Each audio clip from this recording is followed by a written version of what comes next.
Lumpy virus ने देश भर में अब तक कई मवेशियों की जान ले ली है और महाराष्ट्र का नांदेड़ भी इस रोग से पीड़ित है, जिसके चलते नांदेड़ प्रशासन ने पूरे जिले को लंपी से प्रभावित क्षेत्र घोषित कर दिया है। जिले में पशुओं के आयात पर प्रतिबंध लगा दिया गया है। वहीं जिले में 1 अप्रैल से अब तक लंपी वायरस से 493 पशुओं की मौत हो चुकी है।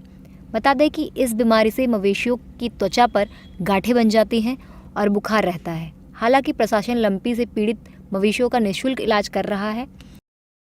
दरअसल साल 2021 और साल 2022 में लंपी वायरस ने देश भर में जमकर कहर मचाया था, जिसकी वजह से राजस्थान, पंजाब, हरियाणा और उत्तर प्रदेश में हजारों गायों की मौत हो गई थी। यहाँ तक कि राजस्थान में गायों के शवों को दफनाने के लिए भी जगह कम पड़ गई थी। वहीं इस बार फिर से लंपी वायरस ने अपने पैर जमाने शुरू कर दिए हैं, जिसकी वजह से नांदेड़ प्रशासन ने पूरे जिले को लंपी से प्रभावित क्षेत्र घोषित कर दिया है और साथ ही पशुओं के आयात पर भी प्रतिबंध लगा दिया है। प्रशासन के मुताबिक जिले के सभी पशु केंद्रों पर लंपी वायरस की दवाएं उपलब्ध हैं और उनके लिए अलग अलग योजनाएं भी चलाई जा रही हैं। जिले में माजा गोटा स्वच्छ गोटा अभियान भी चलाया जा रहा है। मवेशियों को रखने वाली जगहों को साफ और स्वच्छ रखने के निर्देश भी दिए गए हैं। इसके साथ ही जिले के बाहर से जानवरों को नांदेड़ पर लगाने पर प्रतिबंध लगा दिया गया है। जिले के चेक पोस्ट पर बाहर से आने वाले पशुओं की जाँच भी की जा रही है। हालांकि अब तक साप्ताहिक पशु बाजारों पर फिलहाल कोई रोक नहीं लगाई गई है, लेकिन प्रशासन लंपी वायरस को लेकर अलर्ट हो गया है।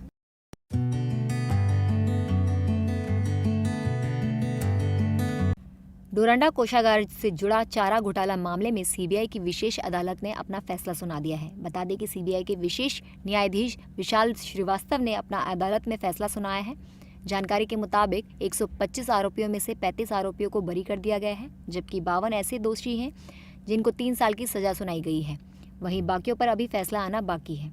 बता दें कि संयुक्त बिहार के दौरान बहुचर्चित चारा घोटाला हुआ था। तब संयुक्त बिहार के मुख्यमंत्री लालू प्रसाद यादव हुआ करते थे।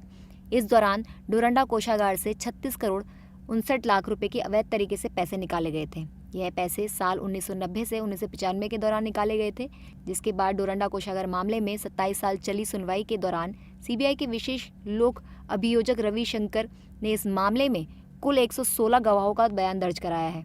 इस मामले में तत्कालीन आपूर्तिकर्ता एवं पूर्व विधायक गुलशन लाल अजमानी सहित 125 आरोपी फिलहाल ट्रायल फेस कर रहे हैं, जबकि ट्रायल के दौरान 62 आरोपियों की मृत्यु हो चुकी है। वहीं इस मामले में सीबीआई ने कुल 152 आरोपियों के खिलाफ केस दर्ज किया था। ईयर्स ओल्ड हैं, बीमारी से ग्रसित हैं, बहुत तरह का बीमारी है, इनको चलने फिरने में कठिनाई है, लेकिन इनको कस्टडी में लिए हैं और इसके बाद अब आगे अपील में फाइल जाएंगे। हम लोग जेल भेजा जाएगा जी, हॉस्पिटल में रहेंगे अभी। बता दें कि घोटाले में शामिल आरोपियों में से 38 लोक सेवक थे, जिनमें से 8 कोषागार पदाधिकारी हैं, जबकि 86 आपूर्तिकर्ता मामले में आरोपी हैं। वहीं इन आरोपियों में से 16 महिलाएं भी हैं। सबसे महत्वपूर्ण बात यह है कि आरोपियों में से सबसे उम्रदराज 90 वर्षीय तत्कालीन जिला पशुपालन पदाधिकारी डॉक्टर गौरी शंकर प्रसाद भी शामिल हैं और आरोपियों में से 12 से अधिक ऐसे भी हैं जिनकी उम्र 80 वर्ष से ज़्यादा है।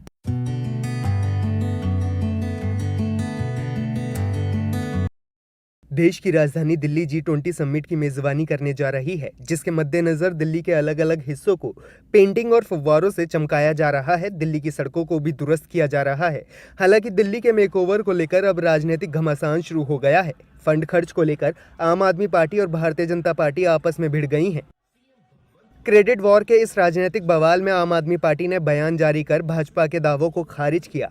आपने कहा कि ये देखकर हैरानी होती है कि बीजेपी को आम आदमी पार्टी सरकार की ओर से किए गए विकास कार्यों को भी अपना बताना पड़ रहा है।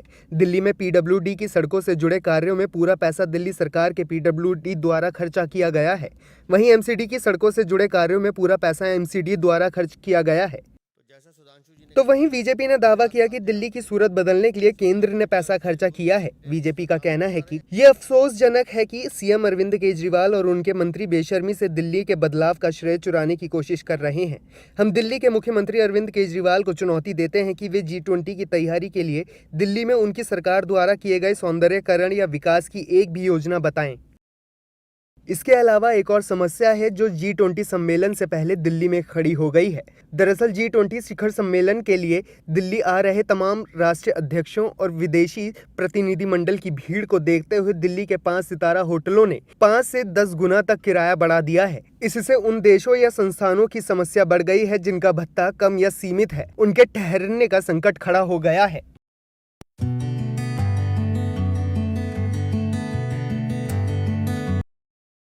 रिलायंस इंडस्ट्रीज के चेयरमैन मुकेश अंबानी ने 46वीं सालाना आम बैठक में कई अहम फैसले लिए। इसमें कंपनी के आगे के प्लान और उनकी रणनीति का भी अंदाजा दिया गया। इन फैसलों में AI पर फोकस बढ़ाने और जियो एयर फाइबर लॉन्च करने के साथ कंपनी के नतीजों का भी जिक्र किया गया। इस दौरान उन्होंने नीता अंबानी के इस्तीफे और रिलायंस के बोर्ड ऑफ डायरेक्टर्स में ईशा, आकाश और अनंत अंबानी के शामिल होने की बात भी कही। Shareholders. Over the past few years, Isha, Akash and Anant, as first among equals of the next generation leaders, have fully immersed themselves in every aspect of Reliance. They have been working with our senior leaders in some of the most exciting projects in consumer businesses, digital enterprises, O2C and green energy and green materials. I am happy to report to you that earlier today the board met and recommended the induction of Isha Ambani, Akash Ambani and Anant Ambani into the board of directors of Reliance Industries Limited. साथ ही मुकेश अंबानी ने चंद्रयान 3 की सफल landing का जिक्र करते हुए कहा कि नया रिलायंस भारत की ग्रोथ में अपना महत्वपूर्ण योगदान देने के लिए प्रतिबद्ध है। And economic situation, there are dark clouds of uncertainty hovering around us. However, there is also one sharp, unmistakable ray of certainty.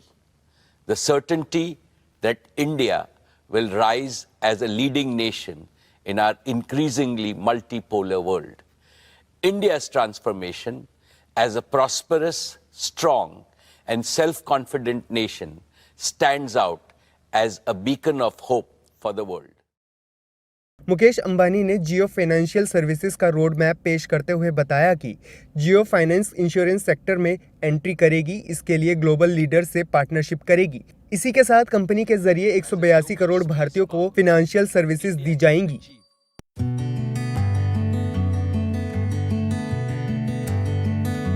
देश को आज़ादी कब मिली, ये मामला एक बार फिर सुर्खियों में है।